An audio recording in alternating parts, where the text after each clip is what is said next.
एक एक करके एक एक करके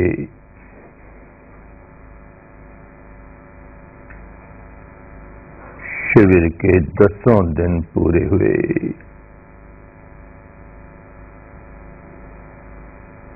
शिविर समापन का समय आया।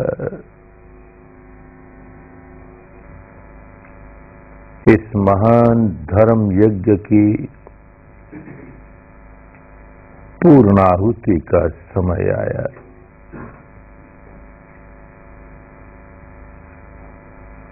जब काम शुरू किया था तो सबने आत्मसमर्पण किया था। ये बहुत जरूरी था।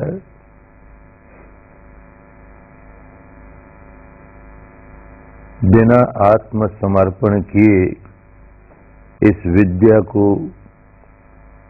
अच्छी तरह आजमा के नहीं देख पाते, इसके साथ पूरा पूरा न्याय नहीं कर पाते। इसलिए आत्मसमर्पण आवश्यक था। सबने खूब समर्पित भाव से काम किया। 10 दिन तक भारत की इस पुरानी विद्या को स्वयं आजमा के देख लिया। 10 दिन पूरे हुए। आत्मसमर्पण 10 ही दिन का था। अब हर व्यक्ति आजाद है, स्वतंत्र है, स्वाधीन है। धर्म जब शुद्ध होता है तो वो हमें स्वाधीन बनाता है, पराधीन नहीं। वो हमें स्वतंत्र बनाता है, परतंत्र नहीं। अत्ता ही अत्तनो नाथो, हम स्वयं अपने मालिक बने। 10 दिन कर आजमाने के लिए समर्पण किया था। अब घर जाकर के शांतिपूर्वक चिंतन मनन करके देखेंगे कि भाई जिस विद्या को आजमा के देखा वो विद्या कैसी है, क्या ग्रहण करने लायक है, क्या युक्ति संगत है, क्या तर्क संगत है, क्या बुद्धि संगत है। जो बात हमारी सामान्य बुद्धि को ही उचित न लगे उसे भला कोई समझदार आदमी कैसे स्वीकार करेगा।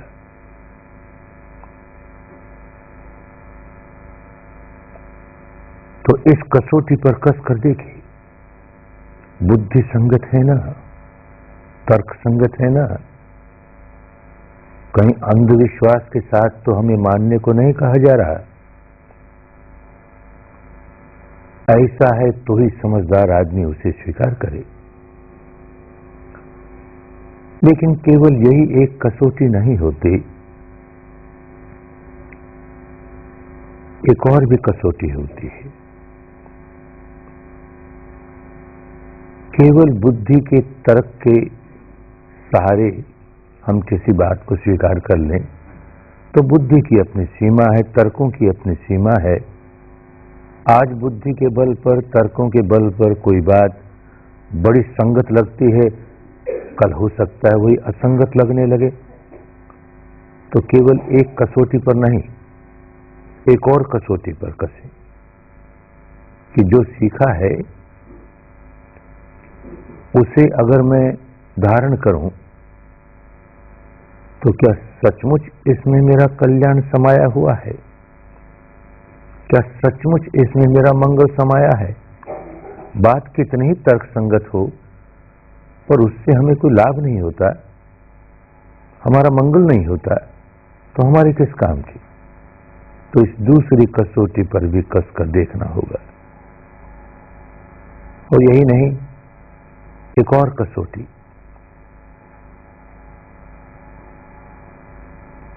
इसको धारण करने से कहीं अन्य प्राणियों की तो हानि नहीं होती, किसी भी अन्य प्राणी का अमंगल तो नहीं हो जाता। इन तीनों कसौटियों में कस करके देख लिया कि जो बात सीखी है वो युक्ति संगत, बुद्धि संगत, तर्क संगत भी है और इसे धारण करने में मेरा कल्याण भी है, औरों का कल्याण भी है, तब तो समझदार आदमी धारण करेगा ही, स्वीकार करेगा ही, खूब स्वीकार करेगा। और सचमुच समझदार होगा तो केवल बुद्धि के स्तर पर स्वीकार करके नहीं रह जाएगा, केवल श्रद्धा के स्तर पर स्वीकार करके नहीं रह जाएगा, वास्तविकता के स्तर पर स्वीकार करेगा। वास्तविकता के स्तर पर स्वीकार करे तो ही धर्म धर्म होता है, तो ही कह सकते हैं कि धर्म धारण किया और तो ही उसका कल्याणकारी लाभ होता है। केवल सैद्धांतिक स्तर पर स्वीकार कर लें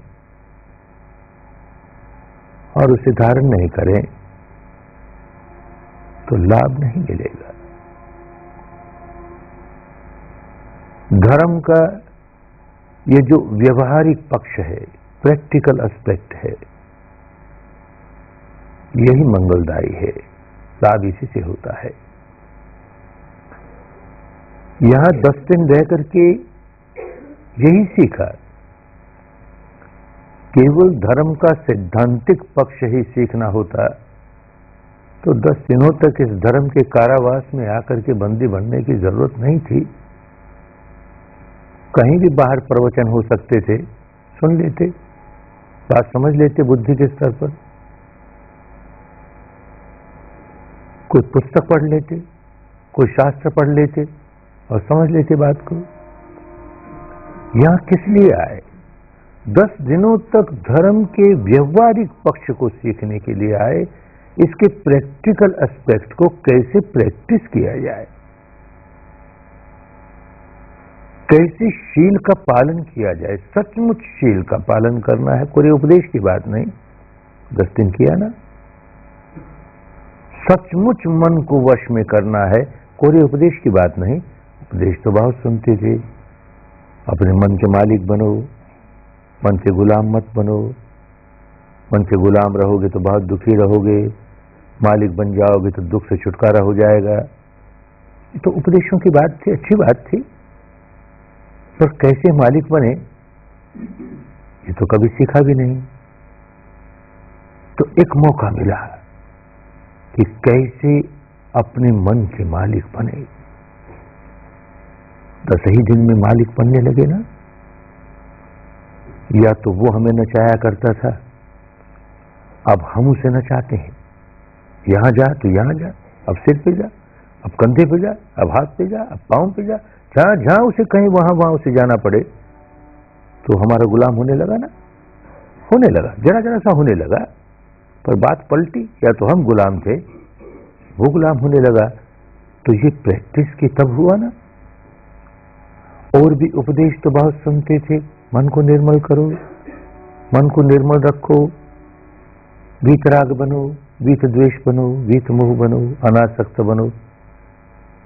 उपदेश तो सुनते ही थे, कैसे बने तो किसी ने सिखाया नहीं, कैसे बने इसका हमने स्वयं भी कभी अभ्यास किया नहीं। बात बड़ी अच्छी लगती है कि राग होगा, द्वेष होगा तो दुखियारे ही रहेंगे, गांठे ही बांधेंगे, तनाव ही पैदा करेंगे, सुख कहां से आएगा, शांति कहां से आएगी। आसक्त रहेंगे तो तनाव ही रहेगा, गांठे ही बांधेंगे, शांति कहां से आएगी, सुख कहां से आएगा। बात तो बड़ी ठीक है, धर्म की बात तो यही होती है। लेकिन कैसे बने अनासक्त, कैसे राग का बंधन तोड़ें, राग का स्वभाव तोड़ें, कैसे द्वेष का स्वभाव तोड़ें, और वो भी केवल ऊपरी ऊपरी मानस तक नहीं, अंतर मन की गहराइयों तक, जहां उसका स्वभाव हो गया है। प्रतिक्षण या तो राग पैदा करता है या द्वेष पैदा करता है, ऐसा उसका स्वभाव हो गया है। उस स्वभाव को कैसे तोड़ें? 10 दिनों तक ये काम करके देखा ना। 10 दिन सुबह 4 साढ़े 4 से रात को 9 साढ़े 9 बजे तक धर्म के व्यवहारिक पक्ष का ही प्रैक्टिस की, व्यवहारिक पक्ष का ही अभ्यास किया। हर रोज शाम को घंटे 1.5 घंटे धर्म चर्चा होती थी, होनी आवश्यक थी, क्योंकि धर्म के गंगा के पास लोग आते हैं, भिन्न भिन्न परंपरा के लोग आते हैं, भिन्न भिन्न संप्रदायों के लोग आते हैं, भिन्न भिन्न मान्यताओं के, दार्शनिक मान्यताओं के लोग आते हैं, तो मन में कुछ उलझन रहती है। ये ठीक है, ये हमारा ठीक है, ये कैसा है, ये बात तो उसमें आई नहीं, हमारी अमुक बात तो आई नहीं, हमारी अमुक बात तो आई नहीं। इस तरह की शंकाएं होनी स्वाभाविक है। आखिर अपनी अपनी मान्यताओं के बहुत मोटे मोटे लेप लगाकर आता है हर व्यक्ति। अब शंका बनी रहेगी तो काम कैसे करेगा, बार बार उलझन रहेगी। तो इस उलझन को दूर करने के लिए, इस मार्ग के प्रति कोई शंका हो तो उसको दूर करने के लिए हर शाम का प्रवचन, धर्म का प्रवचन, जो काम कर रहे हैं उसका स्पष्टीकरण करने के लिए किस तरह करें, ऐसा ही क्यों करें और किसी प्रकार क्यों नहीं करें, ये बात स्पष्ट होनी चाहिए, तो काम ठीक से करेंगे। बस इसीलिए हर शाम को धर्म चर्चा हुआ करती थी। किसी संप्रदाय विशेष की महत्ता स्थापित करने के लिए नहीं, तो धर्म नहीं होता। किसी दार्शनिक मान्यता विशेष की महत्ता स्थापित करने के लिए नहीं, तो धर्म नहीं होता। ये साधना किस प्रकार की है? जो सार्वजनीन धर्म है, सार्वदेशिक धर्म है, सार्वकालिक धर्म है, जो सनातन धर्म है, उसका अभ्यास कर रहे हैं, तो इसको सनातन धर्म कैसे माने, इसको सार्वजनीन कैसे माने, ये बात समझ लेने के लिए, इसका संप्रदाय से कोई लेन देन नहीं, इस बात को भी अच्छी तरह समझ लेने के लिए हर शाम के प्रवचन तो धर्म के व्यवहारिक पक्ष के स्पष्टीकरण के लिए। लेकिन जहां कहीं धर्म के व्यवहारिक पक्ष का स्पष्टीकरण हो, वहां कोई न कोई सिद्धांत की बात आई जाती है, सैद्धांतिक पक्ष भी उजागर होता है। सैद्धांतिक पक्ष जहां उजागर होता है, होता तो इसलिए है कि व्यवहारिक पक्ष अधिक स्पष्ट हो जाए, थ्योरी प्रैक्टिस को स्पष्ट करने के लिए। लेकिन थ्योरी जहां आई, सैद्धांतिक पक्ष जहां आया, हो सकता है किसी किसी के मन में कोई बात ठीक ना लगे, ये बात तो ठीक नहीं, हमारी परंपरा से जरा भी मेल नहीं खाती, और बेचारे की जितनी बुद्धि है उससे समझता है मेरी बुद्धि से भी मेल नहीं खाती, ये बात ठीक नहीं, ये बात ठीक नहीं। तो कहते हैं भाई, ये प्रवचनों में जो सैद्धांतिक बातें सामने आई, उनमें से जो बात ठीक न लगे उसे निकाल बाहर करें, जो बात ठीक लगे उसे ग्रहण कर ले, कुछ विशेष खोया नहीं उससे। आगे जाकर के रास्ते पर चलते चलते चलते जिसको निकाल बाहर किया था वो समझ में आ जाए कि ये भी बड़ी कल्याणकारी बात है, तब स्वीकार कर लेना। इतने न स्वीकार करो, जितने जितने स्वीकार करने योग्य लगे उतने उतने स्वीकार करो, न लगे उसे निकाल बाहर करो। लेकिन जो व्यवहारिक पक्ष है उसमें बाहर निकालने के लिए कुछ नहीं। क्या निकालोगे? क्या है व्यवहारिक पक्ष? शील सदाचार का जीवन जीना है। आप किसी परंपरा का व्यक्ति हो, किसी संप्रदाय का हो, किसी दार्शनिक मान्यता को मानने वाला हो, इसमें क्या विरोध करेगा? शील सदाचार का जीवन जीना तो सबके लिए कल्याणकारी है ही। और क्या है व्यवहारिक पक्ष? अपने मन को वश में करो। कौन विरोध करेगा? कौन सी परंपरा कहेगी कि नहीं मन को वश में मत करो? सारी परंपरा कहेगी मन को वश में करो। और मन को वश में करने का जो साधन लिया वो भी सांस का लिया, किसी संप्रदाय का नहीं लिया, सार्वजनीन साधन है, सांस के सहारे सारे, सांस तो सबका एक सा, उसी के सहारे सारे सारे मन को एकाग्र करना सीखा, क्या विरोध करेगा कोई? और अपनी प्रज्ञा जगा करके अंतर मन की गहराइयों तक विकार निकालने का काम, ये व्यवहारिक पक्ष का एक अंग, कोई क्या विरोध करेगा?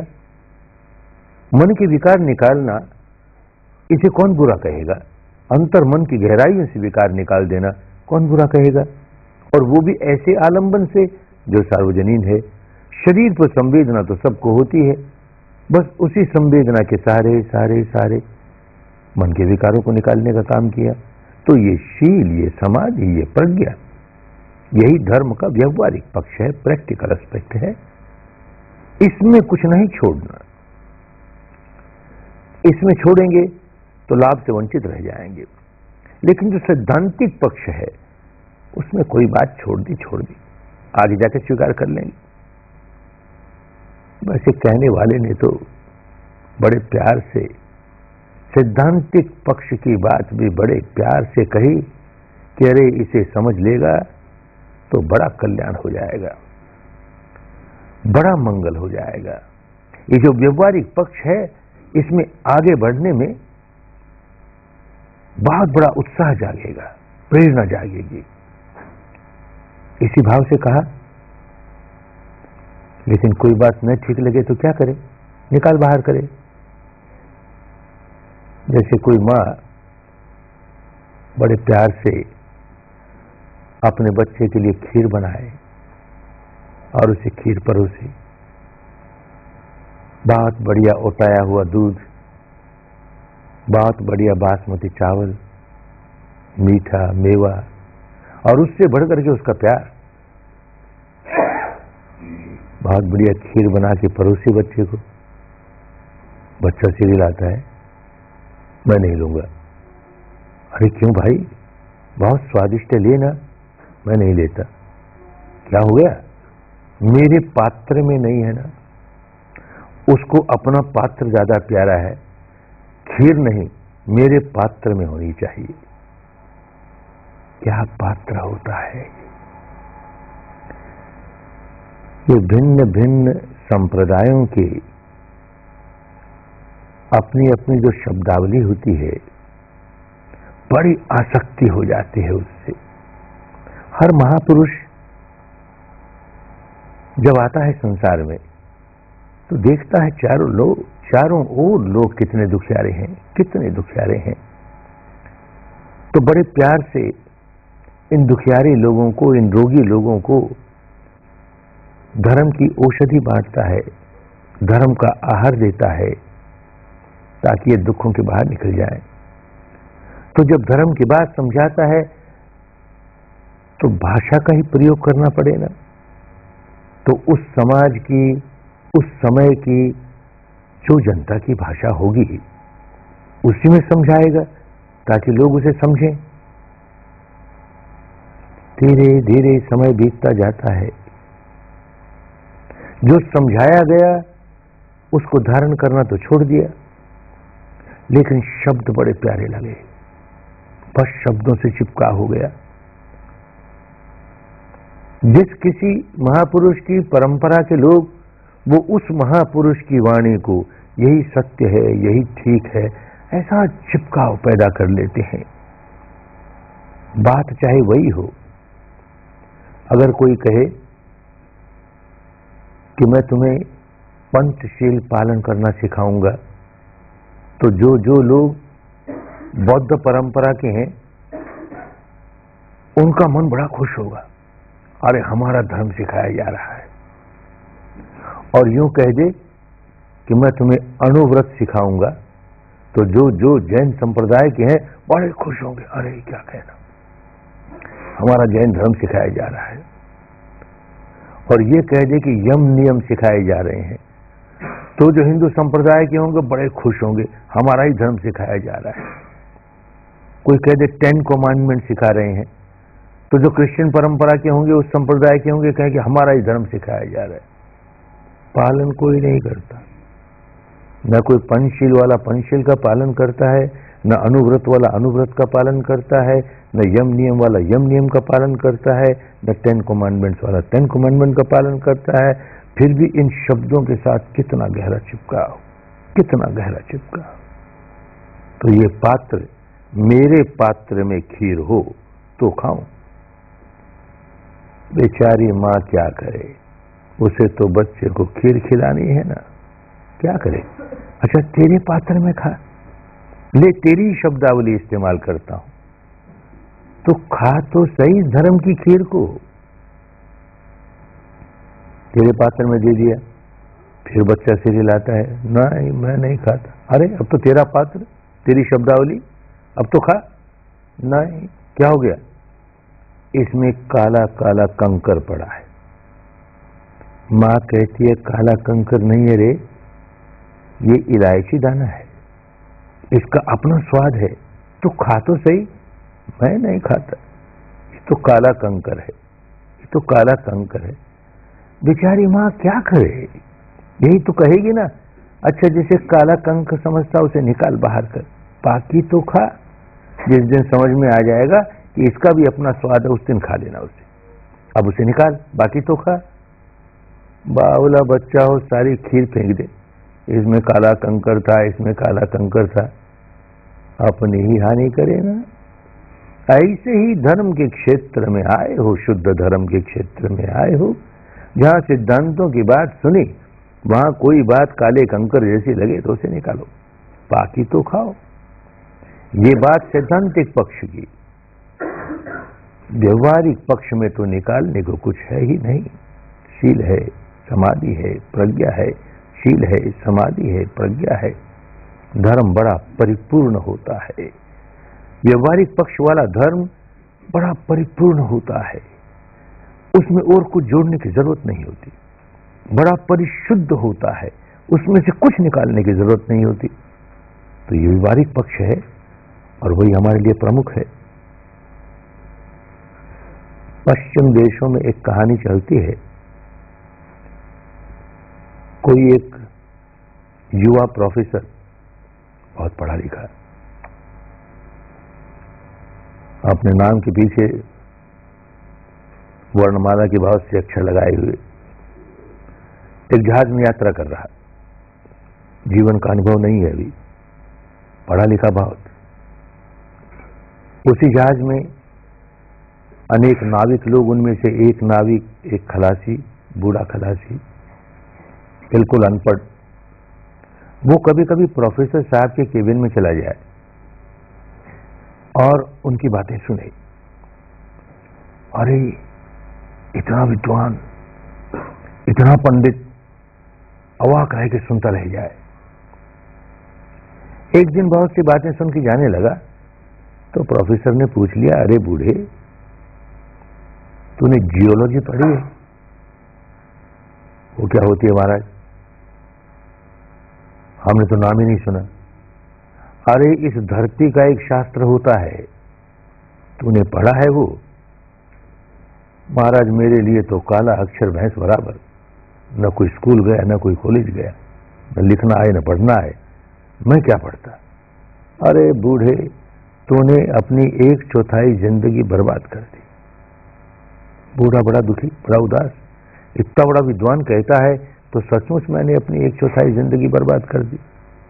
दूसरे दिन फिर बहुत सी पांडित्यपूर्ण बातें होने के बाद फिर प्रोफेसर साहब ने पूछ लिया, अरे बूढ़े तूने ओशनोलॉजी पढ़ी है? वो क्या होती है महाराज? अरे इस समुद्र का भी एक शास्त्र होता है, पढ़ा तूने? कहा ना महाराज कुछ नहीं पढ़ा। अरे मूर्ख कहीं के, तूने अपनी आधी जिंदगी चौपट कर दी। बड़ा उदास, आधी जिंदगी चौपट कर दी हमने। तीसरे दिन फिर पूछ लिया, अरे बूढ़े तूने मटीरियोलॉजी पढ़ी है? वो क्या होती है महाराज? ये तो बड़ा अजीब सा नाम है। अरे इस ऋतु का, हवा का, पानी का, मौसम का, इसका भी एक शास्त्र होता है, पढ़ा? कहा ना महाराज कुछ नहीं पढ़ा। अरे बूढ़े तूने अपनी 3/4 जिंदगी बर्बाद कर दी। जिस धरती पर रहता है उसका शास्त्र नहीं पढ़ा, जिस समुद्र में रोज यात्रा करता है उसका शास्त्र नहीं पढ़ा, जिस हवा, पानी, मौसम, ऋतु से रोज तेरा वास्ता पड़ता है, उसका भी शास्त्र नहीं पढ़ा। बड़ा निकम्मा आदमी, 3/4 जिंदगी बर्बाद कर दी। बूढ़ा बड़ा उदास, 3/4 जिंदगी हमने बर्बाद कर दी। दूसरे दिन बुरी बारी आई, भागा भागा आया, प्रोफेसर साहब आपने स्विमोलॉजी पढ़ी? वो क्या होता है? आपने तैरना सीखा कि नहीं? नहीं भाई, मैंने तो तैरना नहीं सीखा। तो प्रोफेसर साहब आपने अपनी सारी जिंदगी बर्बाद कर दी। इस जहाज को टक्कर लग गई है और ये डूबने ही वाला है। वो सामने तट दिखाई देता है, किनारा दिखाई देता है। जिनको जिनको तैरना आता है वो तो पहुंच जाएंगे, जिनको नहीं तैरना आता वो तो डूब के मरेंगे ही। महाराज, आपने तो अपनी सारी जिंदगी खराब कर दी। अरे दुनिया भर की लॉजी पढ़ लेंगे और स्विमोलॉजी नहीं पढ़ेंगे तो ये सारी लॉजियां क्या काम आई रे? तरना है ना, भव सागर को पार करके तैरना है ना, दुख सागर को पार करके तैरना है ना।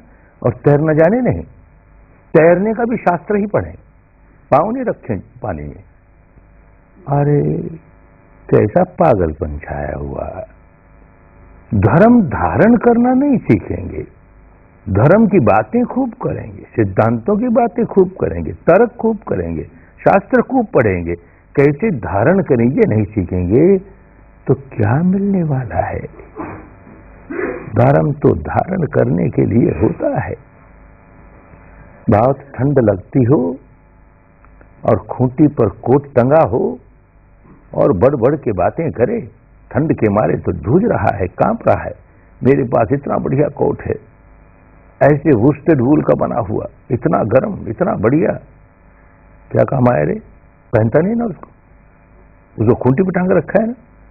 ऐसे ही धर्म पुस्तकों में है ना, तो धारण तो नहीं करता ना, तेरे क्या काम आया रे? जब तक धारण न करें तब तक धर्म जरा सा भी कल्याण नहीं करता। हमारा कल्याण उसी दिन शुरू होता है जिस दिन धर्म धारण करने का कदम उठाना शुरू करते हैं। यहां 10 दिन रहकर यही किया, बुद्धि विलास के लिए नहीं आए, वाणी विलास के लिए नहीं आए, किसी सिद्धांत को ऊंचा सिद्ध करने के लिए नहीं आए, किसी सिद्धांत को नीचा सिद्ध करने के लिए नहीं आए, धारण करने आए। 10 दिन में कितना काम करते? बहुत थोड़ा समय होता है। एक नन्हा सा कदम उठा, जो कुछ किया 10 दिन में उसका अवमूल्यन नहीं कर रहा, डिवैल्यूएशन नहीं कर रहा। बहुत कीमती है ये भी, पर साथ साथ ये भी समझना चाहिए कि बहुत लंबा मार्ग है। अभी तो पहला कदम उठाया है, बहुत लंबा मार्ग है। पर भाई ये पहला कदम ही कितना कीमती है रे। जिस व्यक्ति ने सही दिशा में सही मार्ग पर पहला कदम उठा लिया, उससे ये आशा की जा सकती है कि वो दूसरा भी उठाएगा, तीसरा भी उठाएगा, यूं कदम कदम चलते चलते अंतिम लक्ष्य तक पहुंच जाएगा। जिस बेचारे ने जीवन भर पहला कदम ही नहीं उठाया, मुक्ति के मार्ग पर चलने का पहला कदम ही नहीं उठाया, उससे कैसे आशा की जाए कि वो मुक्त हो जाएगा? तो इस माने में बहुत मूल्यवान, लेकिन साथ साथ ये भी कि पहला ही कदम है, काम बहुत करना है, अभी बहुत लंबी यात्रा है। इन 10 दिनों में तो बस ये हुआ कि जैसे बहुत उपजाऊ धरती में कोई बहुत बढ़िया बीज बो दिया गया और वो बीज अंकुरित होकर के फूटा, एक नन्हे से पौधे के रूप में फूटा, बस इतना ही काम। अब उस पौधे की बहुत देखभाल करनी होगी। जो कुशल माली होता है वो बड़े बड़े पेड़ों की सेवा नहीं करता, जो नन्ही नन्ही पौध है, नन्हे नन्हे पौधे हैं, उनकी बहुत देखभाल करता है। चारों ओर बाड़ लगा देता है, कोई गाय बकरी आगे न चल जाए, समय पर पानी, समय पर धूप, समय पर छां, बहुत सेवा करता है। यूं सेवा करते करते वो नन्हा सा बिरुआ बढ़ते बढ़ते बढ़ते विशाल वृक्ष का रूप धारण कर लेता है, बहुत गहरी जड़ों वाला, बहुत मोटे तने वाला। तब वो सेवा नहीं चाहता, क्या सेवा की जरूरत है उसे? कोई बाड़ बाड़ लगाने की जरूरत नहीं। कौन गाय बकरी आके उसे चल जाएगी? अब उसको पानी देने की, धूप देने की, छां देने की जरूरत नहीं। वो अपनी जरूरतें प्रकृति से खुद ही ले लेता है। हमारी जरा भी सेवा नहीं लेता। अब तो बदले में हमारी सेवा करने लगता है, खूब सेवा करता है। जो कुछ उपजाता है हमारे लिए ही उपजाता है, उपजाता है और हमें देता है, उपजाता है और हमें देता है, हमारी सेवा करने लगा। ठीक ऐसे ही ये धर्म का बिरुआ है। अभी नन्हा सा है, बहुत सेवा चाहेगा, बड़ी सेवा करनी पड़ेगी, चारों ओर बाड़ लगा के रखनी पड़ेगी, कोई गाय बकरी आके ना चल जाए। समय पर धूप, समय पर छां, समय पर पानी, खूब सेवा। और ये बढ़ते बढ़ते बढ़ते जब विशाल वृक्ष का रूप धारण कर लेगा, बहुत गहरी जड़ों वाला, बहुत मोटे तने वाला, इसको सेवा की जरूरत नहीं। फिर ये हमारी सेवा करने लगेगा, खूब सेवा करेगा, देगा ही देगा हमें। अरे ऐसी शीतल छां देगा, धर्म का वृक्ष है ना, ऐसी शीतल छां देगा जैसी कभी देखी नहीं। ऐसे सुंदर फूल देगा, कभी देखे नहीं। ऐसे मीठे फल देगा, कभी चखे नहीं, देगा ही देगा। इस वक्त तो इसकी सेवा करनी पड़ेगी, बाड़ लगाए रखनी पड़ेगी, नहीं तो कोई न कोई गाय बकरियां चढ़ ही जाएगी। क्या बाड़ लगाएंगे? कौन गाय बकरियां इसे चल जाएगी? जैसे कहा, भिन्न भिन्न मतांतरों के लोग धर्म की गंगा के पास आते हैं, शिविर में शामिल होते हैं, अपनी अपनी मान्यताएं लेकर आते हैं, काम करते हैं, बात समझ में आने लगती है, बड़ी श्रद्धा से काम करते हैं, लाभ होता है। लेकिन जब घर लौट के जाते हैं तो घर वाले प्रश्न करेंगे, परिवार के लोग प्रश्न करेंगे, रिश्तेदार प्रश्न करेंगे, मित्र प्रश्न करेंगे, और समाज के लोग प्रश्न करेंगे कि कहाँ गया था, अरे क्या सीखा वहां पर? तो धर्म में गोपनीय तो कुछ है नहीं, जो सीखा वो बता दोगे। और कोई ऐसा उलझा हुआ व्यक्ति होगा, वो ये क्या करने गया? तो ये तो अपना धर्म नहीं है, ये तो पराया धर्म है, और पराया धर्म तो बड़ा भयावह, बड़ा खतरनाक, तू कहां चला गया? जरा कच्चा पक्का साधक होता है, घबरा जाता है, अरे पराया धर्म सचमुच मैं कहां चला गया, मैंने क्या कर दिया? सुबह शाम की साधना बंद, बस गाय बकरियां चढ़ ही गई। और बाड़ लगाए रखेगा तो कोई गाय बकरियां नहीं चलेगी। क्या बाड़ लगाएगा? जब कहीं ऐसे प्रश्न उठेंगे, प्रश्न तो उठने ही वाले हैं, जैसे ही अपने समाज के लोगों के पास जाओगे वो प्रश्न उठाएंगे ही। तो उनको उत्तर देने के लिए, समझाने के लिए ये बाड़ है कि भाई वहां जाकर के मैंने जो कुछ सीखा वो वही सीखा जो इस बाड़ के भीतर है। ये जो बिरुआ है ना, बाड़ के भीतर क्या बिरुआ है, क्या सीखा? वहां मैंने शील कैसे पालन करूं, सदाचार का जीवन कैसे जीऊं, ये सीखा। बताओ इसमें क्या खोट है, इसमें क्या बुराई है? क्या जवाब दिएगा? क्या खोट बताएगा? और इस बाड़ के भीतर जो बिरुआ है, उसका दूसरा पक्ष, दूसरा कदम कि मन को वश में करने सीखा, और वो भी सांस के सहारे, किसी संप्रदाय में बंद कर नहीं। बताओ क्या दोष है, क्या दोष बताएगा? और तीसरी बात कि यहां अपनी प्रज्ञा जगानी सीखी, और प्रज्ञा जगा करके केवल ऊपर ऊपर के विकार नहीं, अंतर मन की गहराइयों के विकार निकालने सीखे, और सो भी शरीर की संवेदनाओं के आधार पर, जो सबकी एक जैसी होती है। जैसे सांस सबका होता है, वैसे शरीर की संवेदना सबकी होती है, उसके सहारे मैंने विकार निकालना सीखा। क्या दोष है? क्या दोष बताएगा? इस तीनों को छोड़ करके चौथी बात नहीं।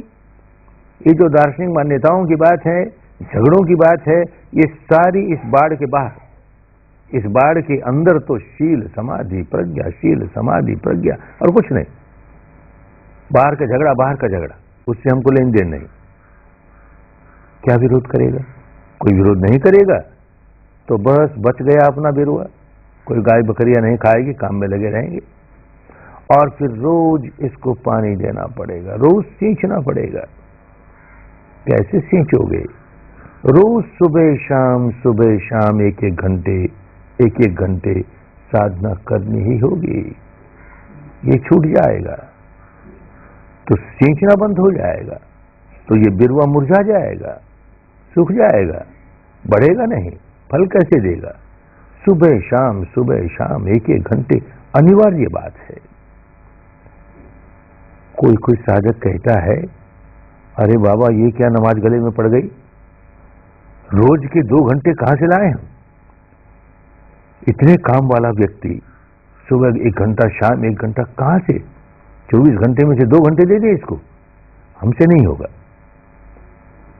एक बार मन को दृढ़ कर ले, जैसे यहां पर अधिष्ठान शुरू किया, मन को दृढ़ किया, 1 घंटे बिना पांव खोले, बिना हाथ खोले, बिना आंख खोले बैठूंगा ही, और कितनी पीड़ा हुई, बैठना मुश्किल हो गया, फिर भी हिम्मत करके बैठे रहा, तो 2, 4, 5 दिन होते होते आसान हो गया बैठना।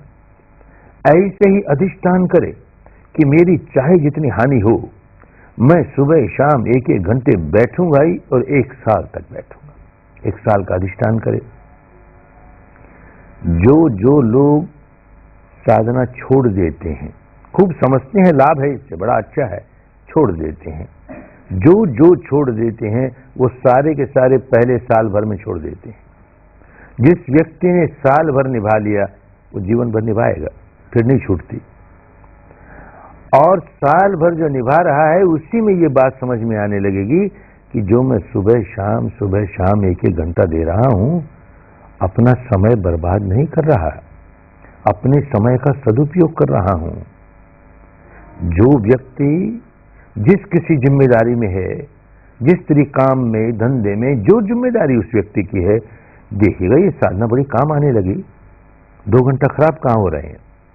एक बात तो बड़ी जल्दी यही समझ में आने लगेगी कि रोज 8 घंटे सोने वाला व्यक्ति सुबह शाम घंटे विपश्यना करे, तो अब 7 घंटे में उसकी नींद पूरी हो जाएगी, 8 घंटे सोने की जरूरत नहीं। जो रोज 7 घंटे सोने वाला 6 घंटे में नींद पूरी हो जाएगी, 6 घंटे सोने वाला 5 घंटे में नींद पूरी हो जाएगी। घंटा भर तो नींद से ही निकल आएगा, आसानी से निकल आएगा। और जागने पर वे कहां जागते हैं, यहां आलस में पड़े रहे, वहां आलस में कितना समय खोते हैं। विपश्ची साधक एक एक क्षण की कीमत जान गया, समय खोएगा नहीं, जागा तो लग गया काम में, अपना समय नहीं बर्बाद करेगा, कितना समय बचेगा। और फिर काम करने की ताकत इतनी बढ़ जाएगी। जो व्यक्ति जो जिम्मेदारी का काम कर रहा है, देखिएगा पहले जिस काम को 8 घंटे में पूरा करता था और थक कर चूर चूर हो जाता था, अब देखिएगा उतना ही काम 7 घंटे में पूरा हो गया, 6 घंटे में पूरा हो गया, और बड़ी ताजगी बनी हुई है, कहीं थकान नहीं है। ये सुबह शाम की बैठक का फल क्यों ऐसा होता है? रोज सुबह शाम विपश्यना करते हैं तो कोई कर्म कांड नहीं पूरा कर रहे, अपने मन को निर्मल करने का काम कर रहे हैं। मन जब निर्मल नहीं होता है तो उलझा रहता है, भीतर जाले रहते हैं। जैसे कोई समस्या आई सामने तो निर्णय नहीं ले पाता, ये करूं कि वो करूं, ये ठीक रहेगा कि वो ठीक रहेगा, और इस तरह से हिचकता हुआ निर्णय करता है तो अक्सर गलत निर्णय करता है। अब विपश्यना से मन अधिक निर्मल होता चला जाएगा, प्रांजल होता चला जाएगा, तो जैसी ही कोई समस्या आएगी तुरंत उसकी गहराई में जाएगा, उसके कारण को समझेगा, तुरंत समाधान होगा, तुरंत निर्णय लेगा, और सही निर्णय लेगा तो समय बचा, काम करने की ताकत बढ़ जाती है, बहुत बढ़ जाती है। एक बहुत उज्जवल उदाहरण हमारे गुरुदेव सयाजी उबाखिन का। बहुत गरीब घर में जन्मे, माता पिता के पास इतना पैसा नहीं था कि ऊंची पढ़ाई कर सके, मैट्रिक तक की पढ़ाई की, सरकार ने वजीफा दिया, स्कॉलरशिप दिया, लेकिन फिर भी कॉलेज की पढ़ाई नहीं कर सके। जीवन यापन के लिए इधर उधर नौकरी ढूंढते छोटी मोटी नौकरियां करते करते अकाउंटेंट जनरल की ऑफिस में एक क्लर्क की नौकरी मिल गई। बस यहीं से स्थिर होकर के जीवन यापन का काम शुरू किया। कुछ समय बीतने पर सुना कि नदी के उस पार एक किसान रहता है, सयाते जी नाम था उसका, और वो विपश्यना सिखाता है, 10 दिन की शिविर लगाता है। जिस व्यक्ति के भीतर किसी भी जन्म का विपश्यना का बीज पड़ा हुआ होगा और वो शब्द सुन ले विपश्यना, रहा नहीं जाएगा। उसके भीतर यूं लगेगा ये तो मेरे लिए ही है, ये तो मुझे करना ही है, ये तो करना ही है। अब वो भीतर से संवेग जागा, धर्म संवेग जागा, मुझे इस 10 दिन के शिविर में जाना ही है। लेकिन जानता था बड़े अफसर जो हैं वो छुट्टी देंगे नहीं 10 दिन की, फिर भी बड़ी हिम्मत करके उनसे कहता हमको 10 दिन की छुट्टी। उन्होंने कहा नहीं, अभी बजट का समय है, अकाउंटेंट जनरल के ऑफिस में इतना काम है, नहीं छुट्टी मिलेगी। सोचता है जाना तो है ही। उन्होंने धमकी दी कि नौकरी से निकाल दिए जाओगे। अरे भले निकाल दिया जाए, हमें तो जाना ही है। चले गए और 10 ही दिन में इतना कुछ प्राप्त किया। अनेक जन्मों की पुण्य पारमी वाला व्यक्ति, उसे आगे बढ़ते हुए क्या देर लगती है। 10 ही दिन में आया, लौट करके ऑफिस गया तो इसी आशंका से गया कि नौकरी की छुट्टी होगी। अरे छुट्टी होगी क्या करें, इतना बड़ा रतन मिल गया हमें। गया तो देखता है टेबल पर एक लिफाफा पड़ा है, छुट्टी का लिफाफा है, नौकरी से बर्खास्त करने का लिफाफा है। खोलता है, अरे उसमें पढ़ता है तुम्हारा प्रमोशन हो गया, पहले जो पोस्ट था उससे ऊंचा पोस्ट हो गया, पहले जो नौकरी थी उससे ऊंची नौकरी हो गई। इसका मतलब ये नहीं कि जो शिविर में आए हैं घर जाने पर सबको प्रमोशन का लेटर मिलेगा। मिलता है लोगों को, किसी किसी को चिट्ठी लिखते हैं, हमारा ये हो गया, हमारा ये हो गया, अपने अपने पुण्य पार में, अपनी अपनी पुण्य पार में। अब इस रास्ते जो पड़ा सो पड़ा, अपनी जिम्मेदारियां सारी निभा रहा है, खूब अच्छी तरह काम करता है और इस ध्यान के मार्ग में आगे बढ़ता चला गया। ये मार्ग ही ऐसा है धर्म का कि लोक भी सुधरता है, परलोक भी सुधरता है, लोकोत्तर अवस्था तक पहुंचाता है। हर कदम कल्याणकारी, हर क्षेत्र में कल्याण ही कल्याण। ये व्यक्ति बढ़ते बढ़ते देश का पहला अकाउंटेंट जनरल बन गए। बर्मा देश आजाद हुआ तो सरकार ने सारे शासन का बर्मीकरण किया, स्वाभाविक था। शासन में जितने ऊंचे अधिकारी थे सारे के सारे या तो अंग्रेज थे या भारतीय थे। अब बर्मों का राज हुआ तो वो जरूर चाहेंगे कि सारे के सारे बर्मी ऑफिसर हों, तो और जगह तो बड़ी आसानी से मिल गए। अकाउंटेंट जनरल की ऑफिस में कहां से लाएं? बर्मे बेचारे अपने स्वभाव से ही हिसाब किताब के बड़े कच्चे होते हैं, उनको रस नहीं हिसाब किताब। तो उस ऑफिस में तो बर्मा कोई गिनती के ही दिखे, तो ये छोटे ऑफिसर उबाखिन, इनको अकाउंटेंट जनरल बनाया गया। बर्मी सरकार का, स्वतंत्र बर्मी सरकार का पहला अकाउंटेंट जनरल, इस डिपार्टमेंट का हेड। और लोग जो बर्मी थे, कोई आईसीएस था, कोई बीसीएस था, उनमें से कई ऐसे जिनको अभी हेड ऑफ द डिपार्टमेंट का स्थान नहीं मिला, ये केवल मैट्रिक पढ़ा हुआ। धर्म अपना काम करता है और जब उस स्थान पर आया, उस पोजीशन पर, तो कितना बड़ा काम करके दिखाया। अकाउंटेंट जनरल बनते ही देश के प्राइम मिनिस्टर के पास जाता है कि आपने इतनी बड़ी ऑफिस दी हमें, इस ऑफिस का एक कमरा ऑफिस के काम में नहीं किसी दूसरे काम में लूंगा। क्या दूसरे काम में लोगे? उस कमरे में अपने ऑफिस के कर्मचारियों को 10-10 दिन का शिविर लगा के विपश्यना सिखाऊंगा। और कोई प्राइम मिनिस्टर होता तो डांट पड़ती, ये प्राइम मिनिस्टर बड़ा भला, बड़ा धार्मिक व्यक्ति, अरे उबाखिन जरूर करो, ये तो अच्छी बात है, जरूर करो। और उस अकाउंटेंट जनरल की ऑफिस में, उस छोटे से कमरे में हर महीने 10-10 दिन का शिविर, 10 दिन का शिविर, 5 बैठे, 10 बैठे, 5 बैठे, 10 बैठे, ऑफिस के लोग बैठने लगे। 4-5 वर्ष में सारी ऑफिस का काया पलट हो गया। बहुत भ्रष्टाचार था अकाउंटेंट जनरल की ऑफिस में। किसी को सरकार से कितने ही जायज पैसे क्यों न लेने हो, बिल तो जाएगा एजी ऑफिस से, और एजी ऑफिस वाले तब तक पास नहीं करेंगे जब तक उनका कर नहीं चुक जाए। 1%, 2% कुछ होगा उनका। और फिर सब अकाउंट में बड़े पक्के हैं ना, अकाउंटेंट जनरल से लेके पियोन तक बांट लेंगे आपस में। अब तो अकाउंटेंट जनरल उबाखिन है, ऐसा धर्म पुरुष कैसे होने देगा?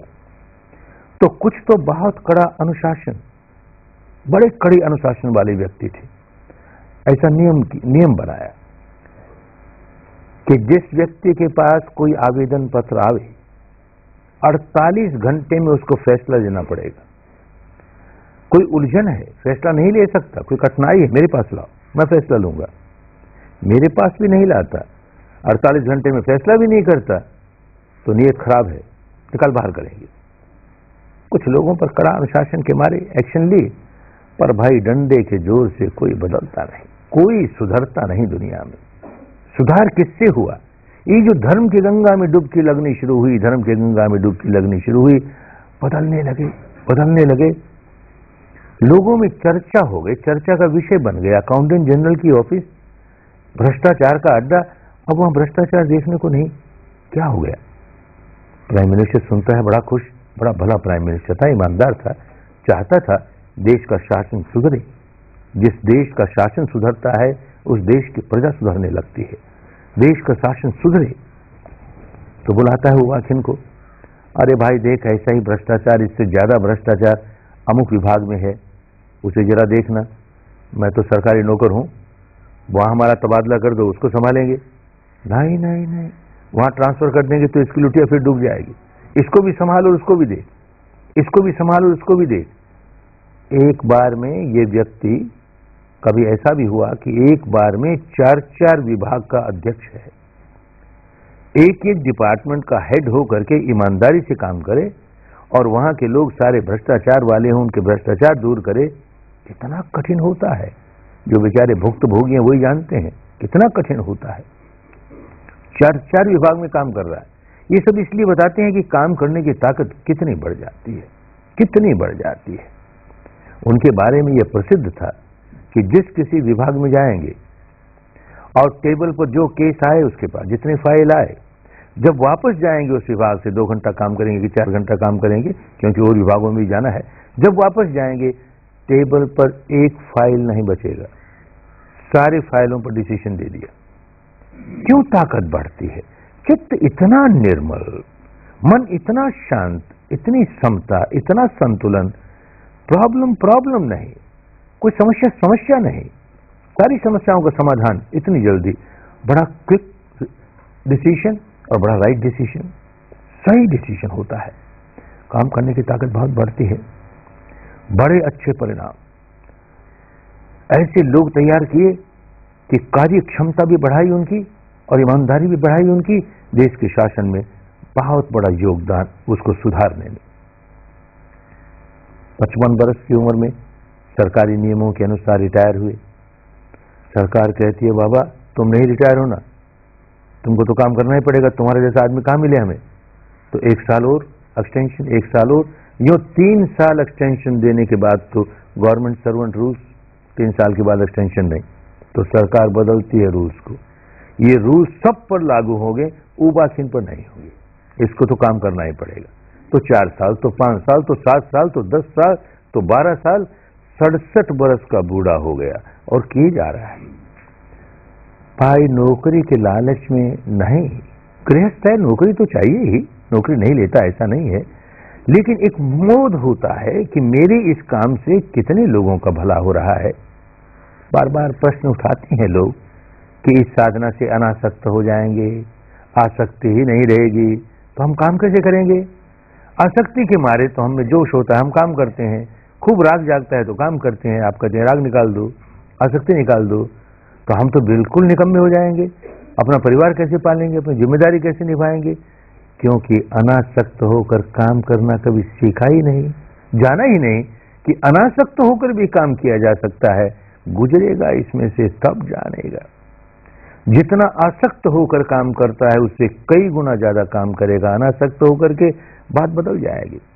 आसक्त होकर काम करता है तो अहम भाव प्रमुख है मेरे लिए, और जहां अहम भाव का जीवन जीता है, आत्म केंद्रित जीवन जीता है, भीतर से बड़ा तनाव आता है। काम तो करता है, इस तनाव के साथ करता है, इस खिंचाव के साथ करता है, इस पीड़ा के साथ करता है, वही काम अब आत्मभाव नहीं है।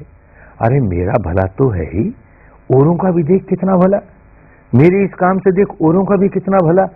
जहां ये हुआ कि स्व केंद्रित जीवन टूटा, अब तो जरा भी तनाव का नामो निशान नहीं, बड़ी सुख शांति के साथ काम कर रहा है। बहुत ताकत बढ़ती है काम करने की। ऐसी बात केवल एक उबाखिन में हो जाती तो कहते न जाने कोई चमत्कार होगा भाई। हमने अपने अनुभव से भी जाना, काम करने की ताकत बहुत बढ़ती है। हमने एक साधकों की बात भी सुनी, पत्र आते ही रहते हैं, कोई मिलता है तो कहता है कि ये विपश्यना क्या मिल गई, हमारी तो काम करने की ताकत बहुत बढ़ गई, अब देखो हमने अपना काम बढ़ा लिया और उसमें देखो इसका सफलता मिलने लगी। ऐसा होता ही है।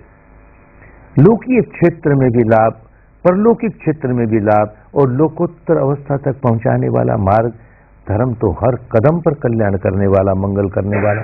तो घबराए नहीं। साल भर तक ये दृढ़ निश्चय कि सुबह शाम घंटे घंटे बैठूंगा ही, चाहे जो कुछ हो जाए, कुछ नहीं खोओगे, लाभ ही होगा। साल भर इस अधिष्ठान को पूरा कर लिया, इसके बाद तो जिस दिन नहीं बैठ पाओगे उस दिन मन में होगा, जैसे रोज नहाने वाला व्यक्ति एक दिन नहीं नहा पाए तो बड़ी बड़ी बेचैनी सी होती, आज नहाया नहीं। रोज भोजन करने वाला 2 वक्त भोजन न करे तो बेचैनी सी। ऐसे ही साधना करने वाला साधना नहीं करेगा, उसके मन में बेचैनी होगी, साधना नहीं किया, साधना नहीं की, फिर तो स्वभाव हो जाएगा, जीवन का एक अंग हो जाएगा, जीवनचर्या का एक भाग हो जाएगा, कुछ नहीं करना पड़ेगा। ये साल भर तो मन को मजबूत करके काम करना ही होगा, सुबह शाम एक एक घंटे। और इसके अतिरिक्त जब रात को सोने के लिए बिस्तर पर लेटेंगे तो आंख बंद करके लेटे लेटे जहां कहीं शरीर में कोई संवेदना मिल रही है, अनित्य विधिवत सिर से पांव तक, पांव से सिर तक जाने की जरूरत नहीं, क्योंकि सोने के लिए लेटे हैं, नींद आ रही है, आनी चाहिए। बस 5 मिनट देख लिया, अनिच्चा, नींद आ गई, सो गए, बड़ी अच्छी बात। सुबह जाग हुई, जाग होते ही पहला काम शरीर में संवेदना कहाँ है, संवेदना को जानते जानते सोएंगे, संवेदना को जानते जानते जागेंगे। अरे बड़ा मंगल होता है, बहुत लाभ होता है। ये जो हमने संवेदना को जानने का काम शुरू कर दिया सोने के पहले, तो सो कौन गया, चेतन चित्त सो गया, और चेतन को तो लगा दिया इस काम में, अब इसी काम में लगा है। अनिच्चा रिएक्ट मत कर, प्रतिक्रिया मत कर, बस देखे जा प्रतिक्रिया। अरे बहुत बड़ा काम हो जाता है। तो ये सोने के पहले का 5 मिनट और जागते ही 5 मिनट, ये भी अनिवार्य। और एक वो अनिवार्य नहीं, जहां जहां संभव हो, जिस नगर में, जिस गांव में, जिस मोहल्ले में, जिस गली में एक से ज्यादा विपश्चित साधक रहते हों, तो वो मिल करके हफ्ते में एक बार कोई ऐसा स्थान निश्चित कर लें, कोई समय निश्चित कर लें, उसमें साथ बैठ करके 1 घंटा विपश्यना करें। ये सामूहिक साधना बहुत लाभ पहुंचाती है। संभव हो वहीं करें, है ही नहीं, कोई साथी नहीं है तो क्या करें, अगर हो तो इसका लाभ लेना चाहिए। सप्ताह भर में कोई ऐसा तूफान आया जिस तूफान की वजह से मन ने समता खो दी, संतुलन खो दिया। अब विपश्यना की आनापानी नहीं होती, मन टिकता ही नहीं जरा सा। 10-15 भाई बहनों के साथ, गुरु बहनों के साथ बैठ करके 1 घंटा ध्यान किया, न जाने उनमें से किसकी साधना बहुत तेज हो रही है, बहुत अच्छी हो रही है। और साधना अच्छी होती है तो अपने भीतरी तरंगे नहीं जागती, बाहर फैलती है, तो सारे वातावरण में धर्म की तरंगे, बस उसका लाभ मिला, अपनी बैटरी भी चार्ज हो गई, फिर सप्ताह भर खूब अच्छा काम होने लगा। कमजोरी आई, सबके साथ बैठे, फिर अपनी बैटरी चार्ज हो गई। ये सामूहिक साधना बहुत कल्याणकारी होती है।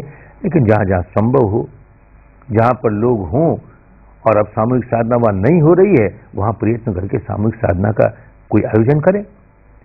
और इसके बाद फिर अनिवार्य, साल में 1 बार, कम से कम 1 बार साल में 10 दिन अपने भीतर धर्म की गंगा में डुबकी लगानी ही है।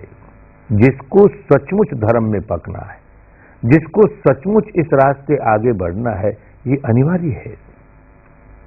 जैसे आदमी साल में 10-15 दिन छुट्टियां मनाने चला जाता है, पहाड़ों पर चला जाता है, समुद्र तट पर चला जाता है, अरे अब अपना पहाड़ भीतर ही है, समुद्र तट भीतर ही है। 10 दिन बस डुबकी लगाओ भीतर और बाहर निकलोगे तो इतने फ्रेश होके निकलोगे, इतनी ताजगी के साथ सारे साल भर चाहे सो मुसीबत आए उसका सामना करने की ताकत आ जाएगी। ये बहुत आवश्यक है। ऐसे किसी शिविर में आए, किसी साधना स्थल पर आए, अच्छी बात, उसके वातावरण का, उसके वायुमंडल का, उसके धर्म की तरंगों का लाभ मिलेगा। नहीं आ सके चिंता की बात नहीं, धर्म हमको स्वाधीन बनना सिखाता है। अपना स्वयं शिविर लगाएं, खुद ही अपना शिविर लगाएं। कोई एक स्थान, एक कमरा कहीं एकांत मिल जाए, अपने आप को बाहर की दुनिया से काट लिया और उस कमरे में है बस इतनी सुविधाओं कि कोई व्यक्ति सुबह और दोपहर का भोजन ला के दे दे, बाकी दुनिया से बिल्कुल काट लिया।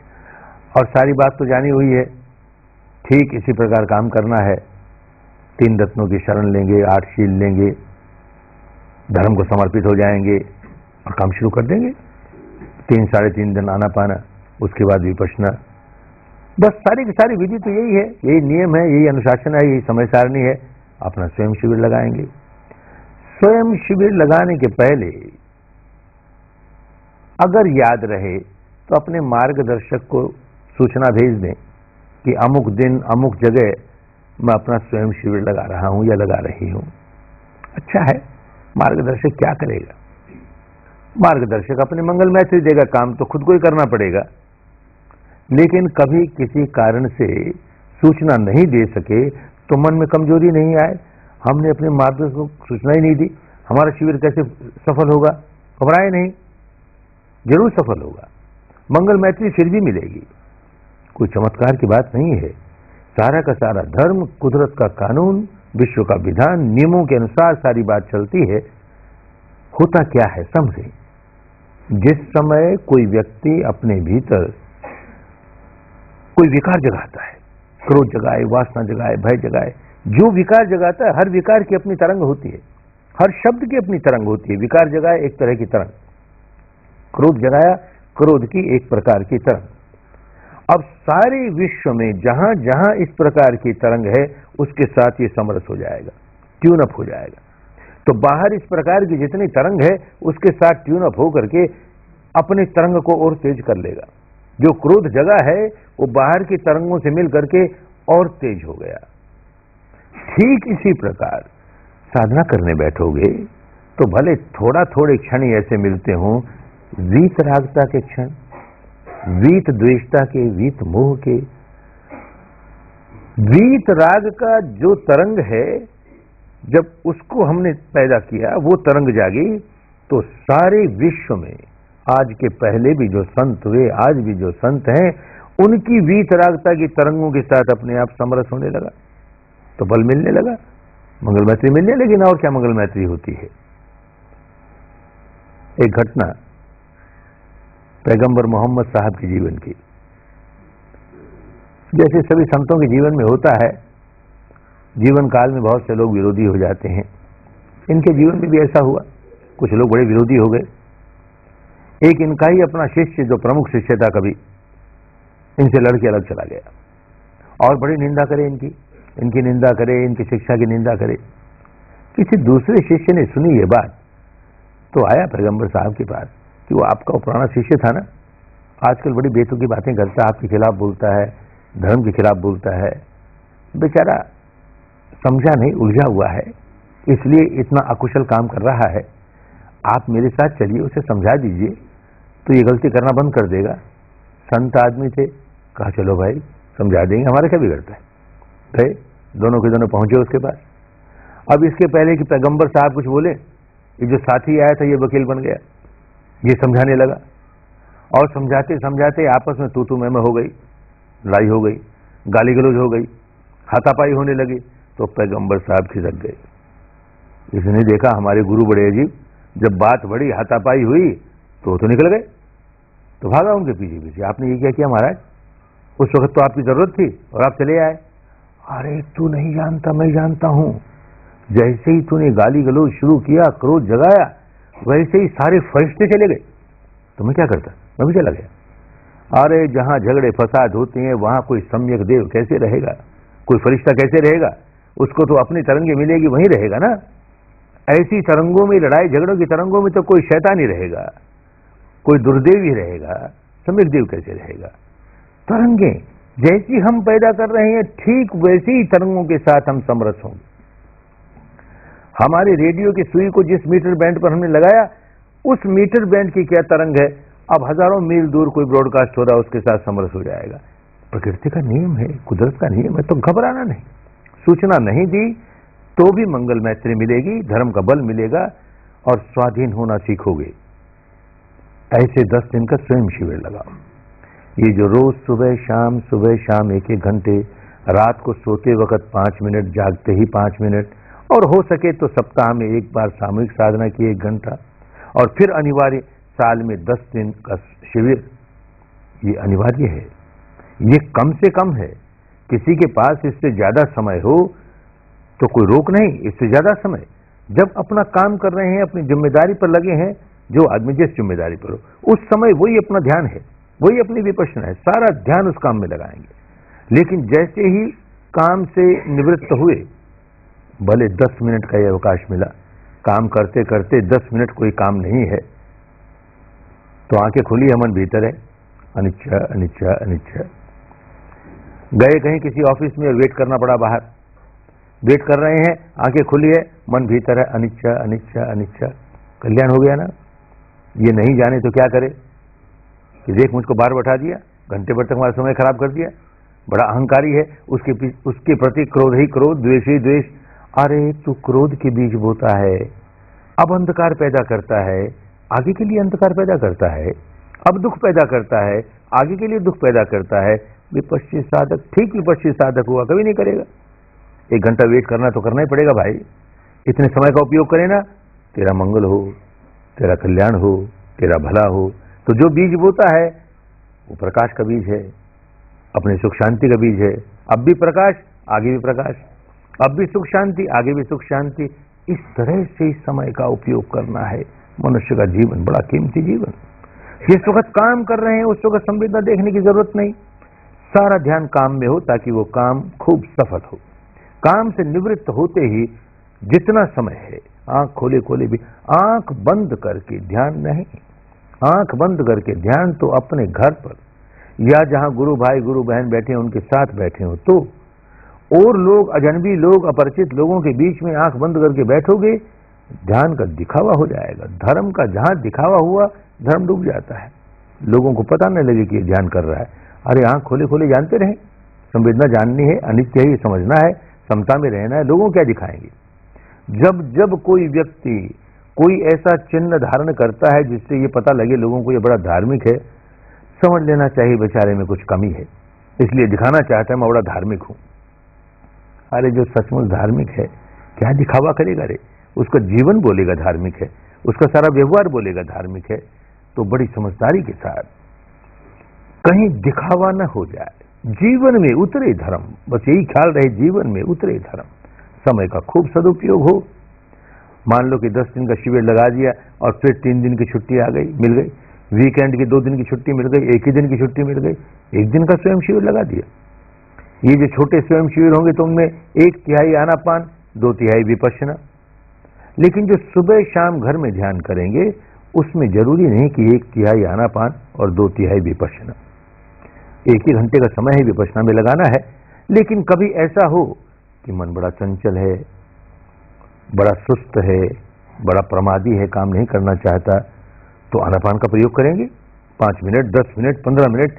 कभी ऐसी अवस्था हुई घंटे भर आनापान ही करना पड़ा तो घंटे भर आनापान किया, कुछ खोया नहीं।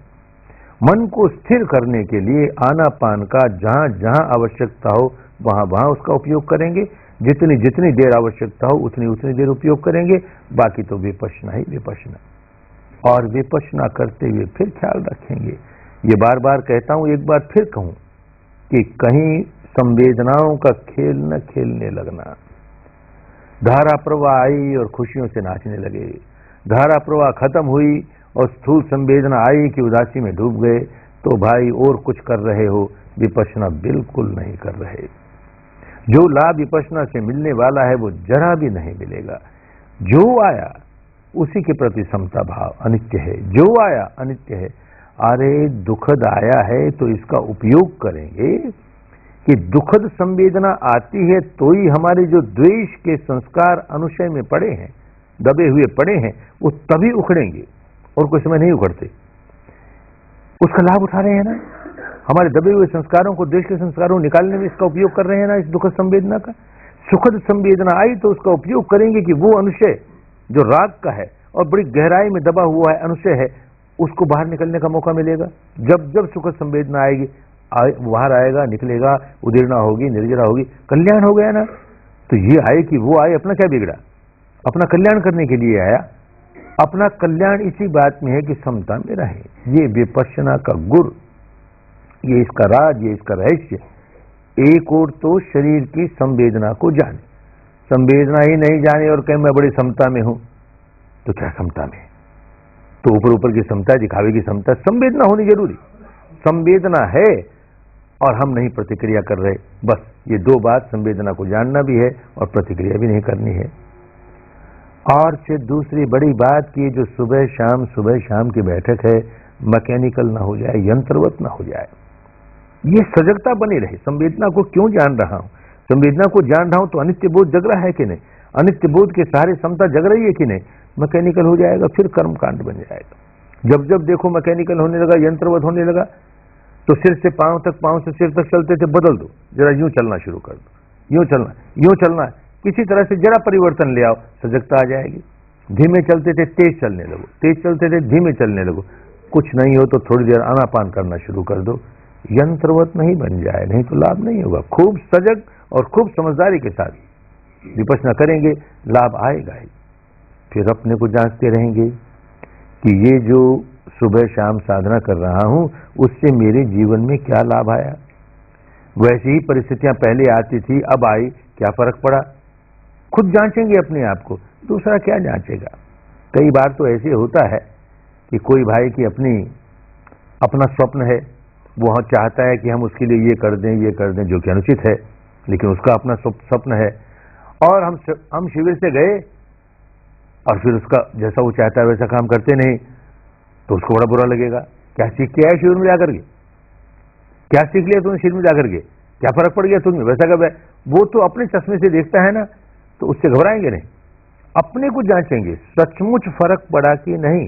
पहले जितना व्याकुल हो जाया करता था उसमें कुछ कमी आई कि नहीं? पहले जितना संतुलन खो देता था उसमें कुछ कमी आई कि नहीं? खुद जांचेंगे, खूब मालूम होने लगेगा। खुद जांचने पर फर्क आ रहा है, सुधार हो रहा है, तो हम साधना ठीक कर रहे हैं। हम साधना कर रहे हैं, सुधार कुछ नहीं हो रहा, तो कुछ गड़बड़ है भाई, हम ठीक से नहीं कर रहे। तो अपने मार्गदर्शक से मिलें, उसे पत्र से पूछें और सुधार करें। फर्क आना ही चाहिए। जीवन में फर्क नहीं आ रहा है तो और किसी तरह का भले कर्मकांड होगा, विपश्यना से ऐसा हो नहीं सकता कि विपश्यना करे भी, जैसे करनी चाहिए वैसे करे, और जीवन में सुधार नहीं हो। सुधार होगा ही, प्रत्यक्ष होगा, आंखों के सामने होगा। ये जो इतना बड़ा रत्न मिला है, इसे खूब संभाल के रखना है। संभाल के ही नहीं रखना है, इसका संवर्धन करना है, संवर्धन करना है। एक कहानी चलती है अपने यहाँ, इन 10 दिनों में बहुत कहानियां सुनाई ना, जैसे सुनाने वाले को भी कहानी सुनाने का व्यसन लग गया और सुनने वालों को भी थोड़ा थोड़ा व्यसन लग गया।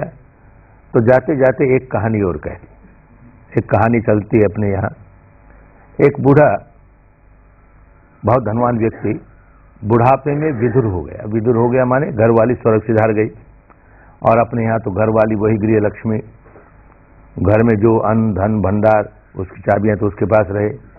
अब वो तो चली गई, ये चाबियों का गुच्छा किसको दे? संयुक्त परिवार है, 4 पुत्र हैं तो 4 बहुएं हैं, चारों को तो दे नहीं सकता। तो चारों को बुला के कहता है ये चाबी का गुच्छा उसको मिलेगा, मैं परीक्षा लूंगा, उसको मिलेगा जो परीक्षा में सबसे अव्वल नंबर, ऊंचे नंबर लेकर आएगी। क्या परीक्षा लूंगा? तो ये 5 दाने, ये 5 दाने अनाज के, ये 5 दाने अनाज के, चारों को 5-5 दाने दे दिए और कहा 4 बरस के बाद आऊंगा, जो इन 5 दानों को संभाल के रखेगी उसको चाबी का गुच्छा। अरे जो 5 दाने अनाज के नहीं संभाल सकती, वो इतना बड़ा अन्न धन भंडार कैसे संभालेगी? बस यही परीक्षा हमारी। बूढ़ा चला गया, बड़ी बहू ने सोचा ये बूढ़ा सठिया गया, कोई बात हुई है 5 दाने, अरे 4 बरस तक भेजा खराब हो जाएगा याद करते करते, फेंकना, वो आएगा तो अपने भंडार घर से दूसरे 5 दाने लेके दे दूंगी, ले तेरे 5 दाने, बात खत्म हो जाएगी। फेंक दिए उसने।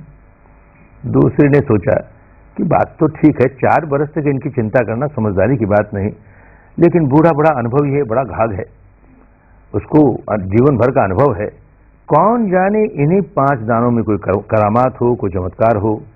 4 बरस के बाद आएगा तब कहेगा खा ले, और खाते ही तो पुत्रवती भव, सौभाग्यवती भव, न जाने क्या क्या भव हो जाएगा, तो अभी क्यों ना खा लो। वो आएगा तब दूसरे 5 दाने दे दूंगी, खा गई। तीसरी को तो चाबी का गुच्छा दिखे, चाबी का गुच्छा चाहिए, तो अपने पूजा के कमरे में एक चांदी के डब्बे में 5 दाने रख करके रोज सुबह शाम जैसे अपने देवताओं को जाके संभाल ले, वैसे चाबी इनके 5 दानों को भी संभाल ले। 4 बरस तक खूब पहरेदारी की। चौथे ने 5 दाने लिए, घर के पिछवाड़े की जमीन साफ की, 5 दाने बो दिए, समय पाकर 5 पौधे निकल आए, एक एक पौधे में 100 दाने आ गए। अगली मौसम 500 के 500 बो दिए, अगली मौसम जितनी आए वो बो दिए। अरे 4 बरस में तो मणों अनाज हो गया, टनों अनाज हो गया, गोदाम भर गए। बूढ़ा आया, सबने अपने अपने राम कहानी कह सुनाई। चौथे ने कहा महाराज आपके 5 दाने इतने बढ़ गए, गोदाम भर गए, मजदूर लाइए और उठाइए वहां से। बूढ़ा कहा ये बेटी काम की, इसने संभाल के ही नहीं रखा, इसने संवर्धन किया। तो इस बूढ़े ने भी 5 दाने धर्म के दिए हैं, संभाल के ही नहीं रखना, खूब संवर्धन करना, खूब संवर्धन करना। और हम तो ये चाबियों का गुच्छा भी अपने पास नहीं ले जाते, हर एक के पास छोड़ के जाते हैं, सबके पास अपना अपना चाबी का गुच्छा। धर्म में खूब पको और खोलो दरवाजा, स्वर्गीय सुख का दरवाजा भीतर खोलो, खूब पको ब्राह्मी आनंद का दरवाजा भीतर खोलो, खूब पको निर्वाणिक परम सुख का दरवाजा भीतर खोलो। चाबी अपने ही हाथ में है। खूब पको धर्म में, खूब पको धर्म में, बड़ा मंगल है, बड़ा कल्याण है, बड़े भाग्य से, बड़े पुण्य से प्राप्त होता है धन। शिविर समाप्त करने के पहले एक बात और कहनी है, और वो बात ऐसी है कि उसे कहे बिना चूकता नहीं। उसमें मेरा अपना स्वार्थ समाया हुआ। आखिर बनिए के घर में जन्माना, थोड़ी तो स्वार्थ की बू रही जाती है। क्या स्वार्थ है मेरा? क्या है? एक परंपरा है अपने यहाँ, एक मान्यता है अपने यहाँ कि किसी गुरु के पास कोई विद्या सीखो, कोई विद्या सीखो, लौकिक हो, पारलौकिक हो, लोकोत्तर हो, कैसी विद्या सीखो, और उस गुरु को यथोचित गुरु दक्षिणा नहीं दो तो विद्या फलवती नहीं होगी, बलवती नहीं होगी। ये परंपरा मुझे बड़ी अच्छी लगती है। दक्षिणा चाहिए ना। शिविर में आने वाला हर व्यक्ति कोरा नहीं जाता, कुछ न कुछ दान दे के जाता है, अपनी पुण्य पारमी बढ़ाने के लिए दे के जाता है, पर वो दान तो आगे आने वाले जो साधक हैं उनके लिए, उनके भोजन के लिए, उनके निवास के लिए, उनकी सुविधाओं के लिए। गुरु को क्या मिला? मोटे गुरु को भी दक्षिणा चाहिए और मोटी दक्षिणा चाहिए। इस परंपरा में क्या मोटी दक्षिणा होती है? ये जो सुबह शाम घंटे घंटे विपश्यना करोगे और उसके बाद 5-10 मिनट अपना पुण्य बांटोगे, वितरण करोगे, मंगल मैत्री करोगे, तो हो सकता है याद कर लो, नए भी याद करो, कोई फर्क नहीं पड़ता। जब कहोगे मेरे पुण्य में सब भागीदार हों, सबका मंगल हो, सारे प्राणी सुखी हों, अरे सारे प्राणियों में ये भी एक प्राणी है, तो मंगल मैत्री दौड़ी हुई आएगी हमारी ओर। ये दक्षिणा देनी भूल जाओगे, सुबह शाम ये दक्षिणा नहीं दोगे तो भाई ये विद्या बलवती नहीं होगी, और बलवती नहीं होगी तो फलवती नहीं होगी। सुबह शाम खूब मन लगाकर काम करें और फिर जीवन में उतारें। बड़ा मंगलकारी धर्म है, बड़ा कल्याणकारी धर्म है। अपने मंगल के लिए किसी पर एहसान नहीं कर रहे, रतन मिला है, संभाल के रखेंगे, संवर्धन करेंगे, अपने भले के लिए, अपने कल्याण के लिए, अपनी स्वस्थ मुक्ति के लिए, अरे अनेकों के भले के लिए, अनेकों के कल्याण के लिए। जैसे जैसे धर्म में पकते जाओगे, देखोगे कि औरों के कल्याण में सहायक बन गए, औरों के कल्याण में सहायक बन गए, ऐसा होने ही लगता है। खूब पको, खूब पको, धर्म जागे, खूब फैले, खूब लोक मंगल हो, खूब लोक मंगल हो। शिविर समाप्त करने के पहले थोड़ी देर मंगल मैत्री का अभ्यास करें। Before we close our 10 days Dhamma seminar, better practice metta bhavana for a few minutes. इन 10 दिनों में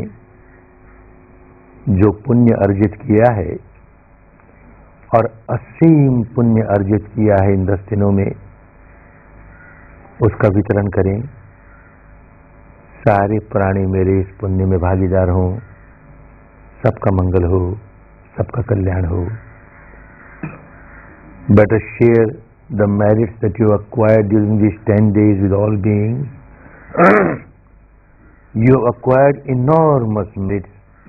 Better share with all beings. May all beings share my merits. May all beings be happy, be peaceful, be liberated.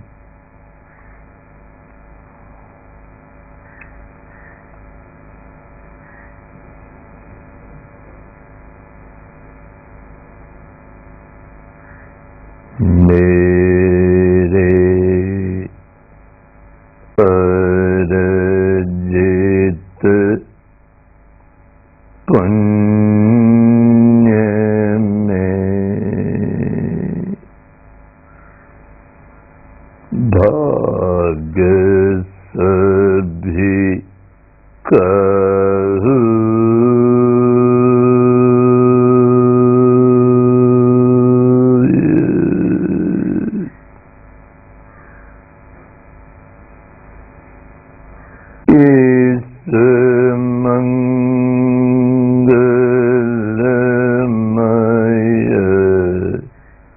धर्म का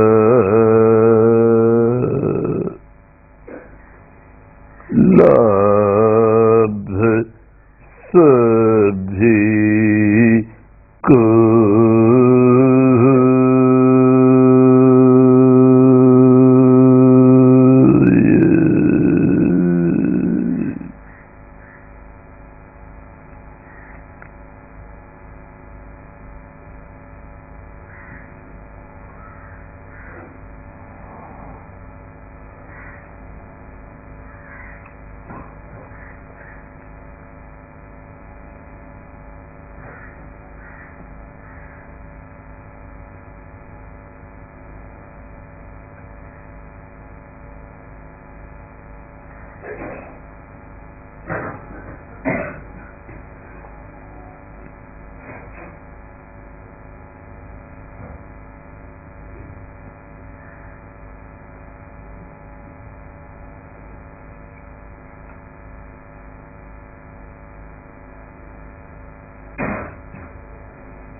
देवाच ब्रह्मणा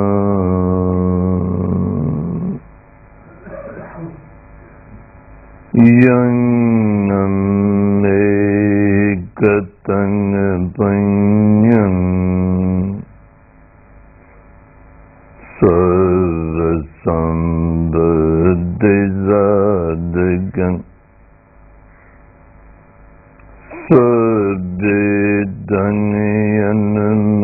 सद्विदन्यनुमोदित्वा समंग सजनेरता समद रहितंदु हर कज विजयद पुण्यं भाग्यमिदं जन्यं समंगदामकारिदं अनुमोदन्त तंजम्बे मेदिने चदु सके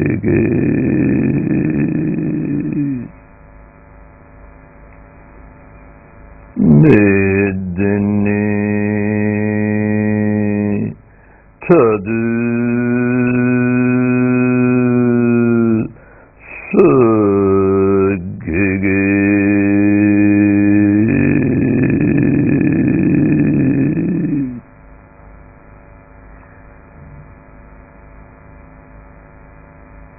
मैं करता सबको क्षमा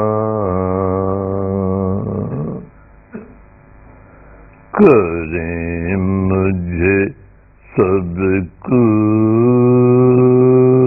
ये मेरे तो सब मित्र हैं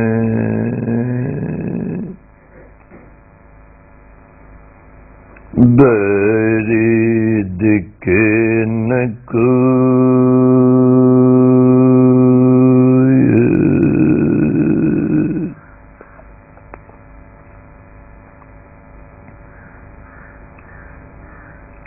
I pardon I pardon I pardon all those who might have hurt or harmed me, knowingly or unknowingly, intentionally or unintentionally, by their deeds of body, speech, or mind.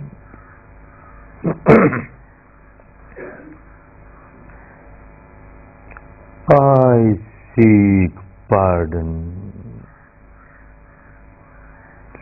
Seek pardon. Seek pardon from all those whom I might have hurt or harmed, knowingly or unknowingly,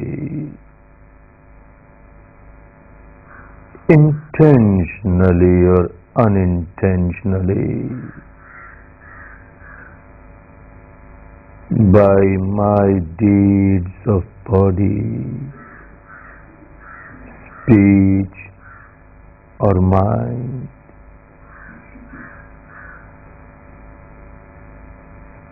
All are my friends. None is my enemy.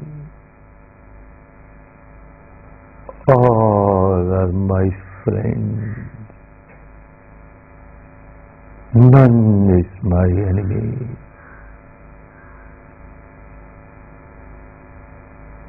May all share my merits, share my peace, my harmony, share my Dhamma, Dhamma, Dhamma.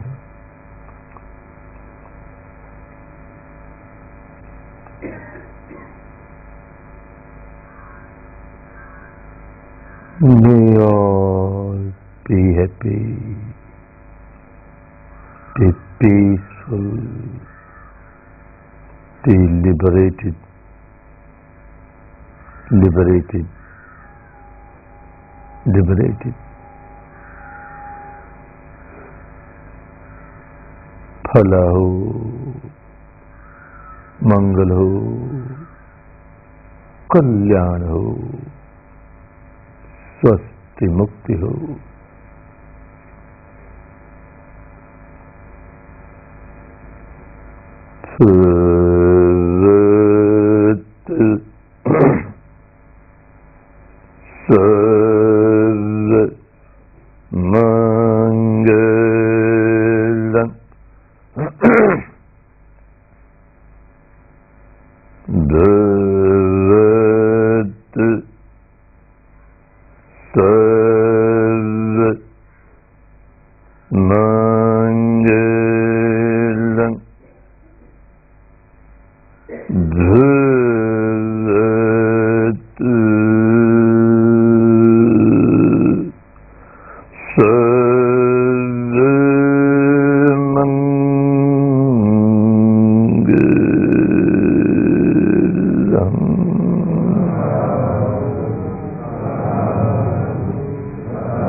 नमन करें सब धर्म को, धर्म करे कल्याण, धर्म सदा रक्षा करे, धर्म बड़ा बलवान।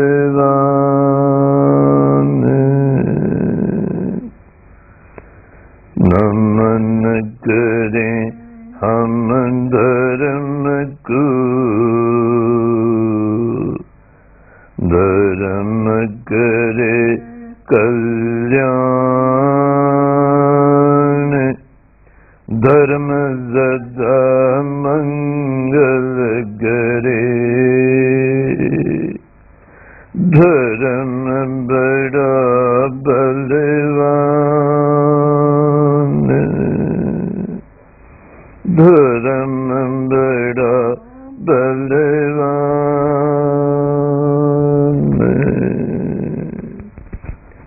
नमन करें सब धर्म को, धर्म करे कल्याण, धर्म सदा रक्षा करे, धर्म बड़ा बलवान।